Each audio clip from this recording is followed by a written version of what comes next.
తన కుట్ర బయటపడకుండా ఆనందని చంపించాలనుకుని అడ్డంగా దొరికిన జీవన చెంప పగలగొట్టిన సునంద, నిజం ఒప్పుకున్న జీవన.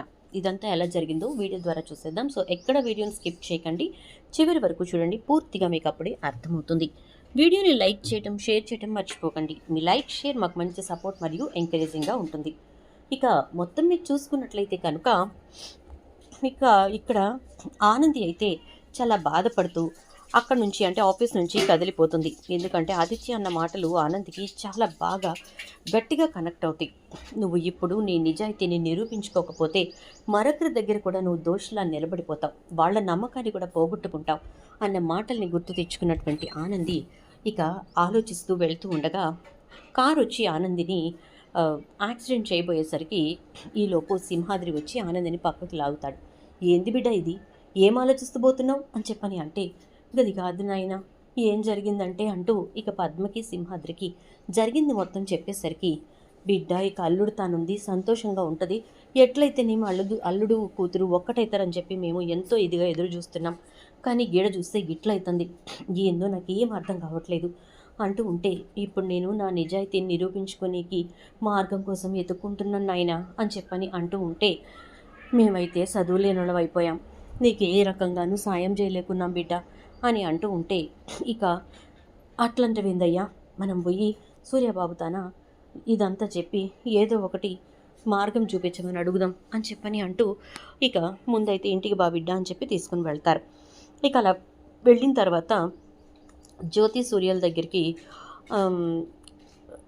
సింహాద్రి పద్మ వెళ్తారు. వెళ్ళి జరిగింది మొత్తం చెప్పేసరికి సూర్య అయితే, చూడండి నా దగ్గర పుట్టి పేరు కూడా ఎత్తకండి, నాకు చాలా బాధగా ఉంది అని చెప్పేసేసి లోపలికి వెళ్ళిపోతాడు. జ్యోతి అయితే, సింహాద్రి మంచి వాళ్ళకి ఎప్పుడూ మంచిగా జరుగుతుంది, ఖచ్చితంగా ఆనందికి నేనేమి ఇప్పుడు చేయలేకపోవచ్చు, ఎందుకంటే నా భర్త మాటను దాటి నేను చేయలేను, కానీ మంచి జరుగుతుంది అని చెప్పని అంటూ ఉంటే అంటూ లోపలికి వెళ్ళిపోతుంది. ఇక జ్యోతితోటి సూర్య అయితే, నేను ఏమాత్రం హాస్పిటల్కి వెళ్ళటం కాసేపు లేట్ అయినా నేను బ్రతికుండేవాడిని కాదు, నేను అచేతనంగా పడున్న ఆ టైంలో నన్ను ఎవరు కాపాడారో నాకు తెలియాలి, వాళ్ళెవరో ఏంటో తెలుసుకుని వాళ్ళకి తగిన సాయం చేయాలి అని చెప్పి జ్యోతితో అంటాడు సూర్య. ఇక అలా అన్న తర్వాత, సరేనండి తప్పకుండా చేద్దాం అని చెప్పేసేసి జ్యోతి అంటుంది. ఇక సింహాద్రి పద్మ ఏం చేయాలో అర్థం కాక వెళ్ళి దేవుడి దగ్గరే కూర్చుని, ఏంది శివయ్య ఇది, మా బిడ్డకి ఎన్ని కష్టాలు ఎందుకు తీసుకొచ్చినవయ్యా అని చెప్పేసి బాధపడుతూ ఉంటారు. ఇక అలా బాధపడుతూ ఉండగా అక్కడికి సీను వస్తాడు. ఏంది మావా, ఏమైంది అంటే, ఇట్లా జరిగిందంటారా, ఆనంది చాలా భయపడుతున్నది, బిడ్డకి ఏమవుతుందో ఏమో, బిడ్డ ఎటువంటి మాటలు పడుతుందో ఏమోనని చాలా టెన్షన్ అవుతుందిరా నాకు అని చెప్పని అనేసరికి, గట్లేం ఉండదులే మామ, నువ్వేమీ గాబరపడకు, నేను కూడా ఆ రోజున ఆనంది అమ్మాడి మాట్లాడిందని చెప్పి ఫోన్ మాట్లాడిన వాళ్ళు ఎవరో తెలుసుకునికి ప్రయత్నం చేస్తున్నా కదా, అన్ని విషయాలు ఒకేసారి బయటపడతాయి మామ, నువ్వు కంగారు పడకు అని చెప్పేసేసి అంటాడు. ఇక వీళ్ళంతా వీళ్ళ ప్రయత్నాల్లో ఉంటే ఇక్కడైతే చైతు ఖచ్చితంగా ఆనంది తప్పు చేసి ఉండదు అని చెప్పి, అలా తప్పు చేయనటువంటి ఆనంది తను నిరూపించుకుంటుందని చెప్పేసేసి అంటూ, తప్పు చేసిన వాళ్ళని వదిలిపెట్టదు అని చెప్పేసేసి గట్టిగా అంటాడు. అలా ఒత్తి పలుకున్న ఆ మాటలతోటి జీవన అయితే కంగారు పడుతూ ఉంటుంది. ఎక్కడ ఆనంది నిజంగానే తెలివైంది కాబట్టి ఇదంతా ఎవరు చేశారో తెలుసుకుని వచ్చేస్తుందేమో నన్ను టెన్షన్ పడుతూ ఉంటుంది. ఇక అలా టెన్షన్ పడుతున్నటువంటి జీవనకు వెళ్ళి పడుకున్న తర్వాత ఆనంది పోలీసులను తీసుకొని వచ్చినట్టు, అలా తీసుకొచ్చి జీవనే ఇదంతా చేసింది అని చెప్పేసి చెప్పినట్టు, తనని సంకెళ్ళు వేసి బరబర ఈడ్చికెళ్ళిపోతున్నట్టు కళ వచ్చి ఇక ఆ కళతోటి ఒక్కసారిగా లేచి కూర్చుంటుంది. ఏంటి జీవన, నువ్వు చేసిన పాపం నీకు ఎదురొచ్చిందా, కల్లోకి వచ్చిందా అంటాడు చైతన్య. ఏంటి ఇష్టం వచ్చినట్టు మాట్లాడుతున్నావు అంటూ ఉంటే, ఇష్టం లేదు వచ్చినట్టు లేదు, ఉన్న విషయమే చెప్తున్నాను, సరే పడుకో అనేసి, తెల్లారితే ఒక్కొక్కరి భాగవతం బయటపడుతుంది కదా అని అంటాడు. ఇక అన్న తర్వాత ఇక్కడ జ్యోతి అయితే హాస్పిటల్కు ఫోన్ చేసి, మేడం మీ సీసీ క్యామ్లో ఎవరైతే మా హస్బెండ్ని తీసుకొచ్చి హాస్పిటల్లో అడ్మిట్ చేశారో తెలుస్తుంది కదా, ఒక్కసారి మీరు అది పరిశీలించి నాకు చిన్న ఫుటేజ్ పంపిస్తే ఎవరో ఏంటో తెలుసుకుని వాళ్ళకి హెల్ప్ చేద్దామని అంటే, ఓకే మేడం, అయితే వాళ్ళ డీటెయిల్స్ కూడా ఇచ్చారా, అది కూడా చూసి చెప్పండి అంటే, అలాగే అని ఒక 10 minutes అంటూ రిసెప్షనిస్ట్ మళ్ళీ కాల్ చేసి, మేడం వాళ్ళ డీటెయిల్స్ కూడా ఉన్నాయి, అని అంటే, ఎవరు అనగానే, పేరు Anandi, lawyer, wife of Aditya, Sunanda group of companies అని చెప్పని అనగానే ఒక్కసారిగా షాక్ అవుతుంది. సూర్య అది అంటే ఫోన్ స్పీకర్లో ఉండడంతో అదంతా విని షాక్ అయిపోతాడు. "హా, అనుకున్న ప్రకారం శత్రువైనా సరే మనం సాయం చేయాలి కాబట్టి సింహాద్రిని పద్మని పిలు అని చెప్పని అంటాడు. ఇక సింహాద్రి పద్మ ఇద్దరు కూడా జ్యోతి పిలవడంతో వస్తారు. సూర్యబాబు పిలిచిరట అని అంటే, ఏమైంది అసలు, వచ్చిన ప్రాబ్లం ఏంటి అంటే, ఇక మొత్తం చెప్పేసరికి "ఉహుం, ఆనంది ప్రమేయం లేకుండానే ఆనంది ఫోన్ నుంచి ఆ వీడియో ఆ డిజైన్స్ అన్నీ వేరే కంపెనీకి వెళ్ళాయా, అది ఎప్పుడు జరిగి ఉండొచ్చు అని అంటే, గదంతా నాకు తెలియదు సారు, బిడ్డను పిలుసని ఒకసారి అని అంటే, సరే పిలువు అంటాడు. ఇక ఆనంది గబగబా వస్తుంది. సూర్య సార్, సూర్యబాబు పిలిచిరట అని అంటే, ఏ టైంలో నీ ఫోన్ నుంచి సెండ్ చేసినట్టుగా ఉంది అని అనగానే, టైం నేను గమనించలేదు అని చెప్పానంటే, చూడు అని అంటాడు. వెంటనే ఆ చాట్ ఓపెన్ చేసి, ఆ నైట్ 12:31 ఆ టైంలో అనగానే, అంటే ఖచ్చితంగా నువ్వు ఇంట్లో నిద్రపోతున్న టైంలో, ఆ రోజు రాత్రి అంటే అంతకుముందు రోజు రాత్రి ఏం జరిగిందో నీకేమైనా ఐడియా ఉందా అంటే, అర్ధరాత్రి టైంలో ఎవరో వచ్చి తలుపు కొట్టినట్టు అనిపించి తలుపు తీసిన, ఆ తర్వాత నేను లోనికి పోయినా, కాసేపటికే బాగా నిద్రొచ్చింది, ఉదయం కూడా తొందరగా లేవలేకపోయినా అని అంటే, అయితే ఆ టైంలోనే అక్కడేదో జరిగింది, ఏం జరిగిందనేది అక్కడ నువ్వు ఉంటున్న చోట సీసీ క్యామ్స్ ఉంటే కనుక ఖచ్చితంగా తెలుస్తుంది అంటే, నేనుండే రూమ్ దగ్గర అయితే లేవు కానీ గుడి చుట్టూ అయితే ఉన్నాయి సారు, ఉన్నాయి సూర్య సార్, సూర్యబాబు అని చెప్పని అంటుంది. అనేసరికి, అయితే వెంటనే వెళ్ళి ఆ సీసీ క్యామ్స్ అన్నీ కూడా ఒకసారి చెక్ చేయి అని అంటాడు ఇక సూర్య. "ఆ, గట్లనే సార్ అని చెప్పి గబగబా ఇక అక్కడికి వెళ్ళి సీసీ క్యామ్స్ చెక్ చేసేసరికి అక్కడికి జీవన, ఆలేఖ్య రావడం, వాళ్ళతో పాటు కారులో మేనేజర్ రావడం కనపడుతుంది, వేరే కంపెనీ మేనేజర్. ఇంకా అదంతా కూడా చూసి ఒక్కసారిగా షాక్ అవుతుంది.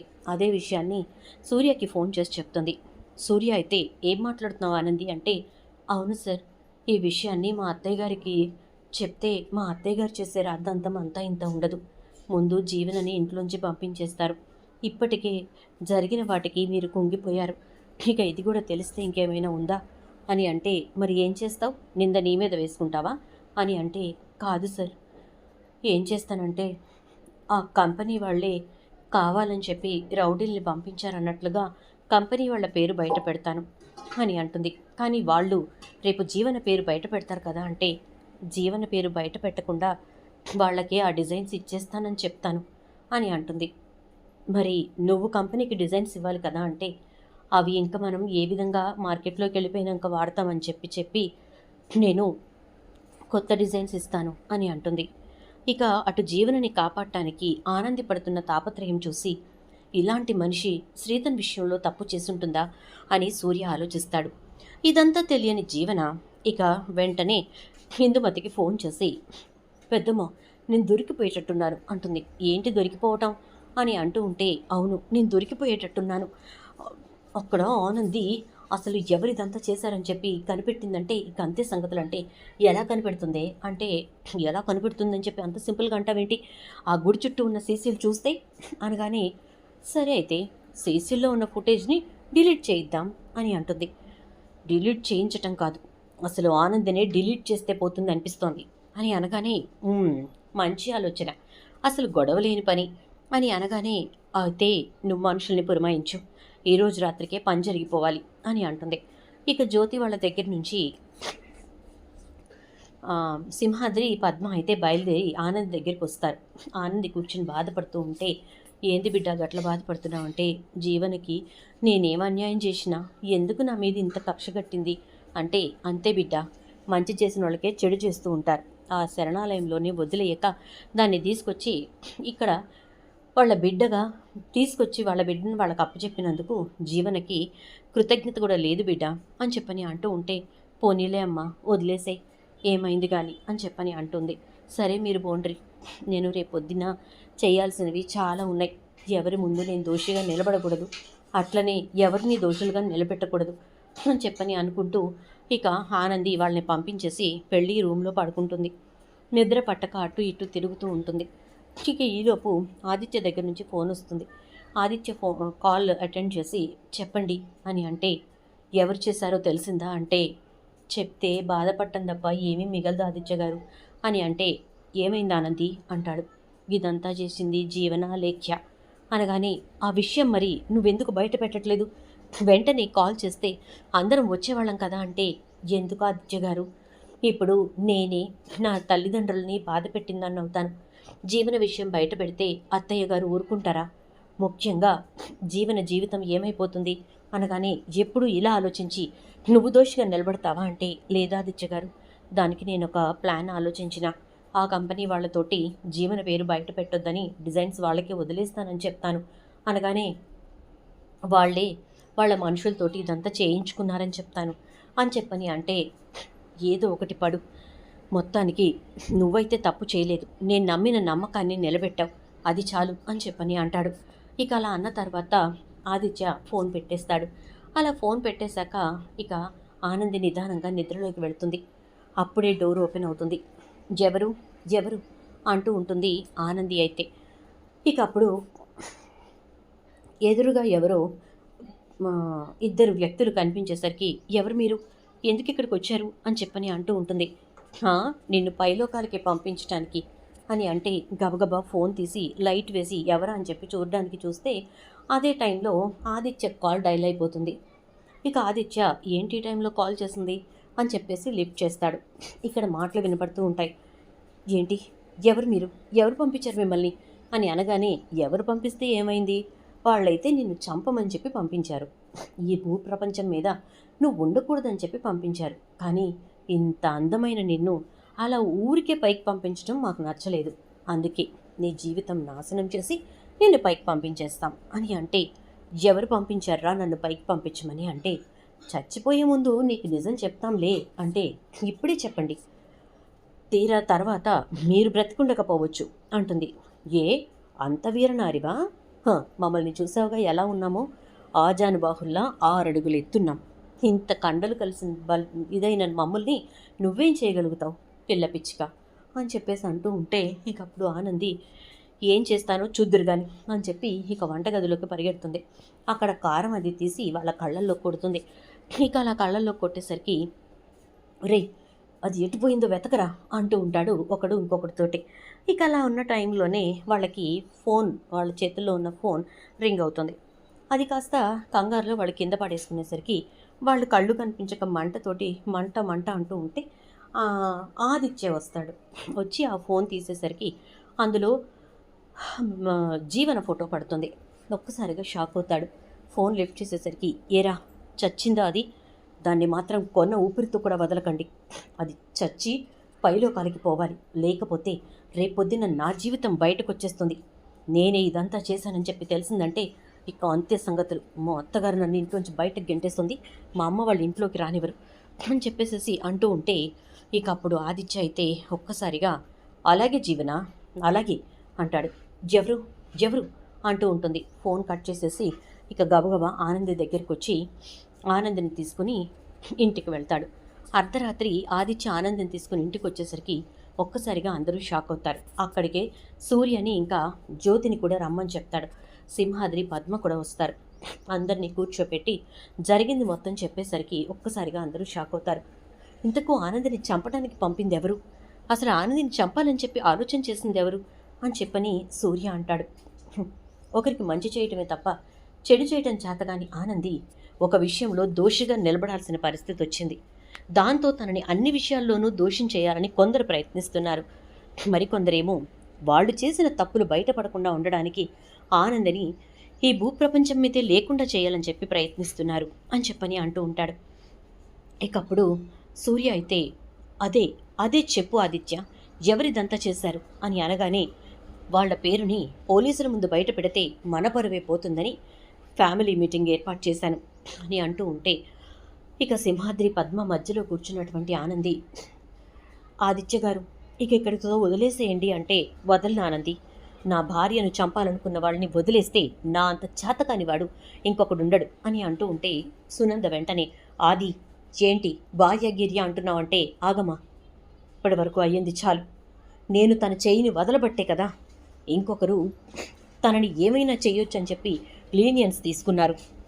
తన తప్పు తను అందరి ముందు తప్పు చేయలేదు అని చెప్పి నిరూపించుకునే వరకు కూడా తను నాతోనే ఉంటుంది. నిరూపించుకోలేకపోయిన రోజున ఆ రోజు విడాకులు తీసుకుని ఎవరి దారిన వాళ్ళు అవుతాం. ఏ ఆనంది, నీకు ఇది సమ్మతమేనా అని అంటే, అలాగే ఆదిత్య గారు అంటుంది.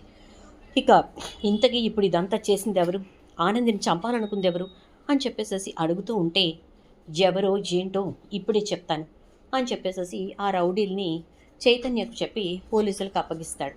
ఇక వాళ్ళ ఫోన్ తీసి, ఇందులో ఒక నెంబర్ ఉంది, అదే లాస్ట్ వచ్చినటువంటి నెంబర్, ఆ నెంబర్లో మాట్లాడిన వాళ్ళు ఎవరో ఇది చూస్తే మీకే అర్థమవుతుంది అని చెప్పి ఫోన్ ఒక్కొక్కళ్ళు చేతికిస్తాడు. అది మొత్తం అందరి చేతుల్లోంచి మారి చివరికి జీవన చేతికి వస్తుంది. జీవన అది చూసి షాక్ అయిపోతుంది. ఇది ఈ నెంబర్ అంటూ ఉంటే, నీ నెంబరే కదా జీవన, నువ్వేగా వాళ్ళతో మాట్లాడింది, ఆ కాల్ లిఫ్ట్ చేసింది నేనే అని చెప్పని అంటాడు. షాక్ అయిపోతుంది జీవన. అయితే ఏంటి అన్నావు, అది చచ్చిందా, ఈ భూమి మీద దాని గొంతు వినిపించకూడదు, అది మాట్లాడకూడదు అన్నావు కదూ, ఎందుకు, ఏం చేసిందని చెప్పి, నువ్వు ఎవరివో ఏంటో నీ గురించి పూర్తిగా తెలియకుండా నీకంటూ ఒక ఐడెంటిటీ ఇచ్చినందుక, మల్లిగా ఉండాల్సిన నిన్ను తీసుకొచ్చి జీవనం చేసినందుక, లేక తన స్థానాన్ని నీకిచ్చి తను ఒక అజ్ఞాత వ్యక్తిగా తన తల్లిదండ్రుల ముందే మిగిలిపోయినందుక, దేనికి అని అంటూ ఉంటే, ఏం మాట్లాడుతున్నావురా అంటుంది సునంద. అవునమ్మా, జీవన జ్యోతి అత్తయ్య సూర్యమామయ్య కూతురు కాదు. జీవన ఒక అనాథ. తనకు అనాథ శరణాలయంలో పరిచయం అయింది. ఆ మల్లిగా పరిచయమైన తనని తన కన్న తల్లైన జ్యోతి బాధపడకూడదని, బిడ్డ లేక బాధపడుతున్నటువంటి తన తల్లి కన్నీటిని తుడవటానికి మల్లిని తీసుకొచ్చి జీవనం చేసింది ఈ జీవన. అసలు జీవన ఆనందియే అని చెప్పని అంటాడు. ఒక్కసారిగా అందరూ షాక్ అవుతారు. ఇక సునంద, ఏంటి జీవన, ఇదంతా నీకు తెలుసు కదా, మరి ఎందుకు నువ్వు ఆనందినే టార్గెట్ చేస్తూ ఇదంతా చేసుకుంటూ వచ్చావు? అసలు నిన్ను ఎవరు డిజైన్స్ వాళ్ళకి పంపించమన్నారు, ఎవరు ఆనందిని చంపడానికి మనుషుల్ని పంపమన్నారు, మనుషుల్ని చంపేసేంత పెద్దదాని అయిపోయావా అంటూ ఉంటే, అది కాదత్తయ్య గారు, ఎలా అయినా ఆనందిని దూరం చేయాలని, అసలు మన మధ్య ఆనంది ఉండకుండా చేయాలని చెప్పి నేను ఇదంతా చేశాను. ఇదంతా మీ సంతోషం కోసమే అంటే, నోర్మై, నా సంతోషం కోసమని మనుషుల ప్రాణాలు తీస్తావా, నీకు జ్ఞానం ఉందా, బుద్ధి ఉందా అని చెప్పని తిడుతూ ఇక ఉంటే, ఏంటత్తయ్య గారు నన్ను అంటారు, మీకోసమే ఇదంతా చేశాను అంటుంది. దాంతో సునందకి కోపం వచ్చి జీవన చెంప పగలగొడుతుంది. అసలు నీలాంటి దాన్ని నేను నమ్మడమే నేను చేసిన తప్పు. ఆనందిని చంపడానికి చూస్తావా? తన మీద నాకు కోపం కేవలం ఆ మీడియా ఛానళ్లను అక్కడికి వచ్చేలా చేసిందని చెప్పి అంటే, గది కూడా అబద్ధమేనండి అని చెప్పని అంటాడు. ఒక్కసారిగా ఏంటి మాట్లాడుతున్నావు అంటే, అవును, గది కూడా అబద్ధమే. ఇవాళ సాయంత్రమే ఆ విషయం కూడా తెలిసింది. ఆ విషయం బయట పెడదాం అనుకునే లోపు ఇదిగో ఈ గల్లంతంతా ఈ గత్తరంతా అయిపోయింది అని చెప్పని అంటూ ఉంటే, ఎవరు చేశారు అంటే, ఆ మహానుభావురాలు కూడా ఈవిడే. ఆ మీడియా ఛానల్ వాళ్ళతో మాట్లాడిన వాళ్ళు క్లియర్గా జీవన అనే అమ్మాయి ఫోన్ చేసింది, ఆనంది ఫోన్ చేసిందని చెప్పమంది, మేము అట్లానే చెప్పాము, అలానే టెలికాస్ట్ చేశామని చెప్పారు. కావాలంటే రేపు పొద్దున్న మీరు వెళ్ళి అడగండి అని చెప్పని అంటే, ప్రూఫ్స్ లేకుండా నువ్వైతే మాట్లాడవుగా సీను, ఎటు చూసినా ఎటు తిప్పినా చివరికి ఆనంది మీద జీవనకు పీకల వరకు కోపము, పగ, ద్వేషం ఉన్నాయని అర్థమైపోతుంది. ఎందుకు అంత ద్వేషం పెంచుకున్నావు జీవన అని అంటూ ఉంటే, ప్రతి చోట ఆనంది ఆనంది ఆనంది అంటూ ఉంటే నాకు కోపం రాదా అని అంటే, తన ప్రవర్తనని బట్టి ఆనంది ఆనంది అని అందరూ అడుగుతున్నారు, దానికి తన్నేం చేయమంటావు? నీకు ఆ మాత్రం అర్థం కావట్లేదా? ఆనంది వల్లే ఇదంతా జరుగుతోంది, ఆనంది వల్లే మంచి జరుగుతోంది అని అంటే, అవును బావగారు, మీరిందాక ఒక మాట అన్నారు, ఆనందే వారసురాలు అంటున్నారేంటి అంటే, అవును, ఆనందియే అసలైన వారసురాలు. జ్యోతి సూర్యల కూతురు ఆనందియే. లాయర్ ఆనందే, లాయర్ జ్యోతి, లాయర్ సూర్యల కూతురు అని అనేసరికి జీవన ఒక్కసారిగా షాక్ అవుతుంది. ఆదిత్య గారు ఇప్పుడు అంటూ ఉంటుంది. ఇక ఆనంది అయితే, ఇంకా ఎప్పటికీ చెప్పు, ఇంకా ఎప్పటికి బయట పెడతాం, ఇంకా ఎప్పటికీ మాటలు పడుతూ మాటలు అనిపించుకుంటూ ఇలాగే ఉంటావా అని చెప్పేసి తిడతాడు ఇక ఆదిత్య. దాంతో ఇక జ్యోతి సూర్యలకు కూడా నిజం తెలుస్తుంది. జీవన వాళ్ళ బిడ్డ కాదనే విషయంతో పాటు ఆనంది వాళ్ళ కన్న కూతురని చెప్పి తెలుస్తుంది. తను తప్పు చేయలేదని తెలుస్తుంది. సునంద అయితే ఇక జీవనని ఇంట్లో ఉంచుకోబోను అని చెప్పి క్లియర్గా చెప్పేస్తుంది. మరి ఇప్పుడు జీవన పరిస్థితి ఏంటి? నిజం తెలుసుకున్న జ్యోతి సూర్య ఆనందిని దగ్గరకు తీసుకుంటారా? మరి జీవన విషయంలో ఎలాంటి నిర్ణయం తీసుకుంటారు? ఇదంతా కూడా రాబోయే ఎపిసోడ్స్లో చూద్దాం. వీడియో నచ్చితే లైక్ చేసి వీడియోని షేర్ చేయండి. అలాగే ఛానల్ సబ్స్క్రైబ్తో పాటు పక్కనే బెల్ ఐకాన్లో ఆల్ ట్యాప్ చేయండి. లైక్ చేయటం మాత్రం మర్చిపోకండి ఫ్రెండ్స్. Thank you.